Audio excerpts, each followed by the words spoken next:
আল্লাহ পাক রব্বুল আলামিন মিজানের পাল্লা আমলে পরিপূর্ণ করে দেয়। আল্লাহু আকবার। এই জন্য আমরা সর্বক্ষেত্রে আমরা শুকরিয়া করবো কার? মুসলমানেরা, আমরা শুকরিয়া করবো কার? আল্লাহ। শুকরিয়া করতে করতে যদি বান্দা কিয়ামত পর্যন্ত শেষ করে ফেলে, তারপরও কিন্তু শুকরিয়া আদায় শেষ হবে না। বলবেন বাবা কেন? আমি সর্বপ্রথম যে একটা ভূমিকা দেব, ওই ভূমিকা এর উত্তর আপনি তো দিতে পারবেন না। তা হলো, আপনাকে যদি বলা হয় আপনি কি বলছিলেন, আল্লাহ আমাকে দুনিয়ায় পাঠাও, আয় আল্লাহ আমাকে দুনিয়ায় পাঠাও, আমি তোমার গোলামি করব। এই কথা কিন্তু আমরা কেউ বলে আসিনি আল্লাহর কাছে। সর্বপ্রথম ভূমিকা হলো আল্লাহ যে আমাদেরকে খুশি হয়ে দুনিয়ায় পাঠাইছেন, এই শুকরিয়া যদি কিয়ামত পর্যন্ত আদায় করতে থাকি, কিন্তু শুকরিয়া আদায় করার শেষ হবে না। চিল্লায় বলেন আল্লাহু আকবার। আজকে কিন্তু আপনাদের এটা একটা ক্লাস, এটা জানেন, সবাই জানেন তো? যা বলবো সব বলতে হবে আজকে। এরকম করতে করতে আল্লাহ তাআলা আমাদের যে নিয়ামত দান করেছে মুসলমান, ছোট থেকে বড় করলো, বড় থেকে দাড়ি পাকায়া দিল, এর মাঝে আবার কত কিছু দান করলো আল্লাহ। সেই দানটা হলো কি? কারো কাছে আবার দুনিয়ায় চলার জন্য ধন দৌলত দরকার, আল্লাহ ধন দৌলত দিয়েছে। দুনিয়ায় চলার জন্য তোমার যা কিছু আসবাব প্রয়োজন, সব কিছু আসবাব আল্লাহ মিঠিয়ে দেন। এই জন্য বলেছিলাম, বান্দা যদি কোনো শুকরিয়া করতে করতে কিয়ামত পর্যন্ত শেষ করে ফেলে, তারপর বান্দার শুকরিয়া আদায় হক আদায় হবে না। ও মুসলমানেরা, আপনি কি জানেন আপনার পার্শ্ববর্তী ভাই, তাকে আল্লাহ তাআলা জবানকে বন্ধ করে দিয়েছে, এবং আল্লাহ বলছে বান্দা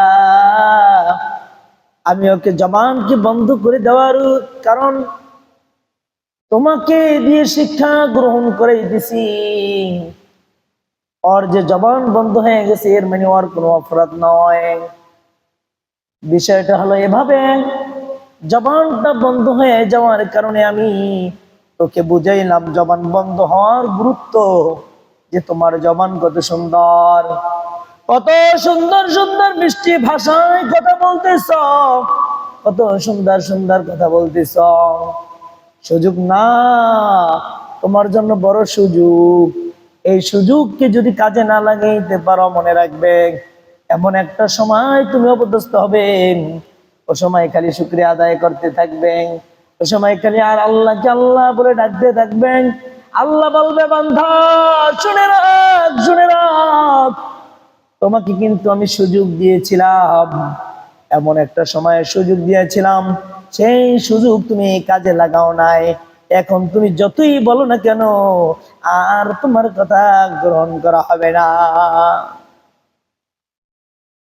ফেরেশতাদেরকে দিয়ে বলবে, ফেরেশতা ওর কথা কোনো শোনা যাবে না। এখন একটা পর্যায়ে আসতো, এখন দিনটা হলো ওই দিনে আমি বলে দিয়েছিলাম মুহাম্মদ আরবির উপর নাজিল করেছিলাম, ওয়ামতাজুল ইয়াওমা আইয়ুহাল মুজরিমুন, আমি ওই দিনটা তোমাদের জন্য বলে দিয়েছিলাম যে কিয়ামতের ময়দানে যারা নেক আমল করবে, যারা ভালো আমল করবে, যারা বদ আমল করবে, তাদের জন্য দুইটা ভাগ করে রাখবো। ভালো আমলওয়ালারা যাবে জান্নাতে, বদ আমলরা যাবে জাহান্নামে।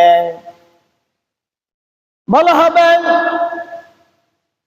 আয় আল্লাহ, জীবনে ভুল করেছি, قل يا أيها الكافرون لا أعبد ما تعبدون ولا أنتم عابدون ما أعبد। আল্লাহ তাআলার কাছে বলবে, আল্লাহ, আমরা ইবাদত করতে আমাদেরকে আবার পাঠাও। আল্লাহ বলবে, বান্দা, দুনিয়া ইবাদত করার জন্য যা কিছু প্রয়োজন ছিল সব কিছু তোকে দিয়েছিলাম। তোমাকে হাত দিয়েছি, পা দিয়েছি, মুখ দিয়েছি, শরীর দিয়েছি, অঙ্গ প্রত্যঙ্গ সঠিকভাবে দিয়েছি, কিন্তু বান্দা ওই অনুকরণে আমল করো নাই। এবং কি শুধু ওখান থেকে শেষ নয়, আমি আল্লাহ এত বড় নিয়ামত দান করেছিলাম, কিন্তু ওই নিয়ামত আদায় করো না।